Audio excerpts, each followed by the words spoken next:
Gente, não é querendo aparecer não, mas o meu gato tem um dom artístico que ele, do nada, ele cagou. Acho que um tipo de dinossauro. Minha gente, veja de longe, isso aqui não parece um dinossauro correndo.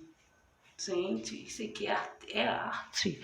Isso é uma arte, minha gente. Olha, isso não parece um dinossauro. Não é muita imaginação minha, não. Mas isso aqui é um dinossauro correndo mesmo. Olha, é isso, minha gente. Tem que filmar pra vocês verem uma coisa dessa. É incrível. E é isso. Meu gato é artista. Tem que ser divulgado uma coisa dessa. Um gato artista cagou essa coisa artística. E é isso, minha gente. É isso. Só para vocês se admirar também que esse cocô artístico que meu gato cagou aqui nesse cantinho desse banheiro. Olha, o banheiro tá limpinho, minha gente. Olha, tá limpinho, viu? Ele cagou no lugar aqui. Bem, esse negocinho assim.